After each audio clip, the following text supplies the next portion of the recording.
Kisiwa kinachopatikana Tanzania ambapo kulala siku moja inakugharimu zaidi ya shilingi milioni 22. Inawezekana usiamini kwamba kuna sehemu zinagharimu zaidi ya shilingi milioni 22 za Kitanzania kulala kwa usiku mmoja tu. Amini au usiamini, sehemu hizo zipo, tena hapa nchini kwetu Tanzania. Thunder ni sehemu kwa ajili ya mapumziko iliyotengenezwa na mtu binafsi katika eneo la kisiwa cha Shungi Mbili kilichomo wilaya ya Kisiwa cha Mafia. Kisiwa hiki kina ukubwa wa takriban ekari 20 ambamo ndani yake imejengwa nyumba moja. Nyumba hiyo ina vyumba vya kulala 5 na vibanda viwili pembezoni mwa ufukwe wa bahari ya Hindi kusini mwa Tanzania, ambapo familia ya watu mpaka 10 inaweza kuishi. Ili kuweza kuishi kwenye kisiwa hiki, wamiliki hutoza wageni kiasi cha dola za Kimarekani 10,000 kwa usiku mmoja, ambazo ni zaidi ya shilingi milioni 22 za Kitanzania. Mazingira ya kuvutia, utulivu wa hali ya juu na namna eneo hili lilivyotengenezwa ndivyo vinavyowafanya watalii kulipa gharama hizo, na lisiwe jambo la kushangaza.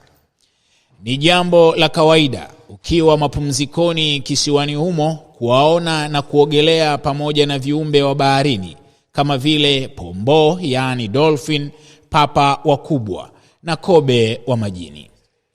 Wamiliki wa kisiwa hiki binafsi cha mapumziko ni wanandoa, Bwana Dani pamoja na Bi Christine, ambao asili yao ni Sweden.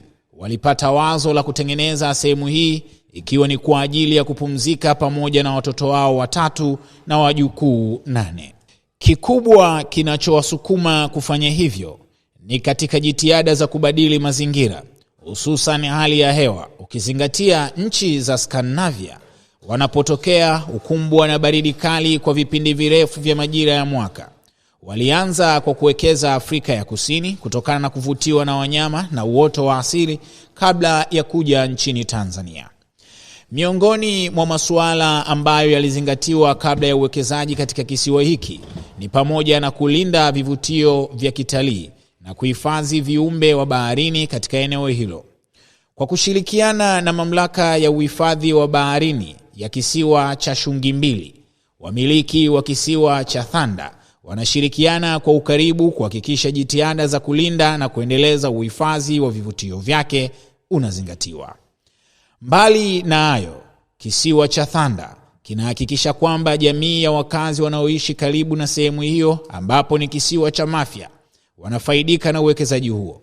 Wakazi wake wananufaika kupitia ajira, uchangiaji kwenye shughuli za maendeleo ya elimu pamoja na uhifadhi wa viumbe mbalimbali wa baharini, ambalo ndilo kipaumbele kikubwa.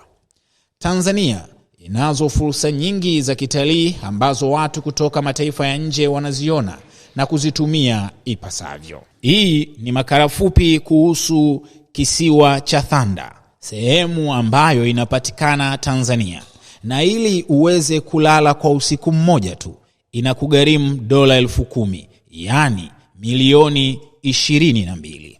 Mimi naitwa Pasco Mwakioma, producer wangu ni Moody TZA.